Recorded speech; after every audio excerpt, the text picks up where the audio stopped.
मई को कौन से ऐसे 9 ग्रह हैं और वो कौन कौन से योगों का निर्माण कर रहे हैं?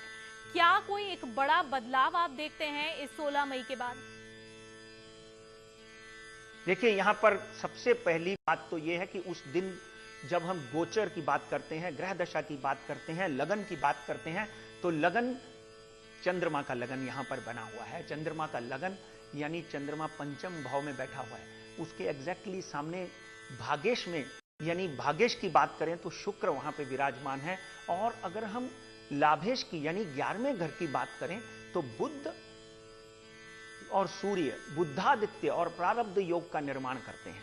यानी कहीं ना कहीं कर्म स्थान के ऊपर भी जो बाकी ग्रहों की दृष्टि है, चाहे वो चंद्रमा की दृष्टि हो और सामने शनि की दृष्टि हो, कहीं ना कहीं प्रारब्ध और महालक्ष्मी योग का निर्माण करते हुए भारतीय जनता पार्टी को ड्यूस नहीं, जैसे कि टेनिस में ड्यूस होता है, बेनिफिट होता है, बेनिफिट या ड्यूस मैं नहीं देख रहा हूं।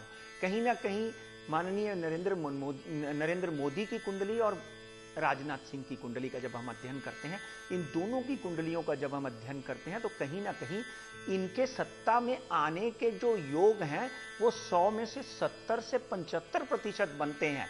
यानी ये समझ लीजिए कि 272 का जो आंकड़ा है वो ये इजीली पार कर जाएंगे। इनके सहयोगी थोड़ा बहुत नाटक कर सकते हैं, मगर कहीं ना कहीं इनको कॉस्मिक एनर्जी कह लीजिए, कहीं ना कहीं इनको कार्मिक हेल्प कह लीजिए, कहीं ना कहीं वातावरण इनके पक्ष में आएगा।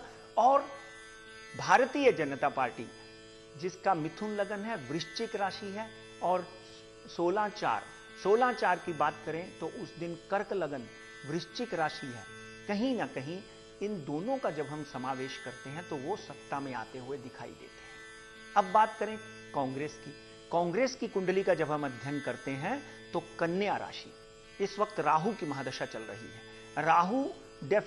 राहु की महादशा में 2004 में कांग्रेस सत्ता में आई, उसके बाद लगातार कांग्रेस सत्ता में आती गई, मगर कहीं ना कहीं जब अंत में, यानी ऐसा कह लीजिए कभी कभी तो राहु पहले 9 सालों में लाभ देते हैं, मगर इस वक्त अगर राहु और शनि की प्लेसमेंट देखते हैं तो राहु और शनि की प्लेसमेंट कांग्रेस आई के गोचर की कुंडली बनाते हैं, तो वो कर्म स्थान यानी 10वें घर में आकर बन जाती है। तो वहां पर कहीं ना कहीं विष योग का निर्माण करती है वो, और कहीं ना कहीं वो नुकसान देने वाला बताया जाता है ज्योतिष शास्त्र में। और अगर हम बराह संहिता, समुद्र संहिता, पराशर संहिता या भृगु संहिता की बात करें तो वातावरण कांग्रेस के पक्ष में बहुत कम नजर आता है। इतना ही है कि इन ग्रह दशाओं को मद्देनजर रखते हुए भारतीय जनता पार्टी, माननीय नरेंद्र मोदी या राजनाथ सिंह, इनको कहीं भी ओवर कॉन्फिडेंस में आकर किसी भी तरह की कोई भी स्टेटमेंट नहीं देनी चाहिए। और इस ओवर कॉन्फिडेंस यानी अति आत्मविश्वास की वजह से कहीं ना कहीं इनको तकलीफ आ सकती है। मगर इस कुंडली में जब हम 16/4 की कुंडली बनाकर उसकी दशाएं महादशाएं देखते हैं तो बुध की दशा में शुक्र जो है वो प्रवेश करेगा, शुक्र के बाद में केतु प्रवेश करेगा। तो कहीं ना कहीं भारतीय जनता पार्टी 15/9/2015 तक सत्ता में डेफिनेटली अपनी तरफ से पूरी कोशिश करेगी। समस्याएं उनको आतंकवाद की, अंदरूनी लड़ाइयों की, पारिवारिक लड़ाइयों की जो भारतीय जनता पार्टी में आपस में होंगी, उनसे उनको 4/11/2014 के बाद में जूझना पड़ेगा। और उसमें सबसे बड़ा जो रोल प्ले करेंगे वो होंगे राजनाथ सिंह जी।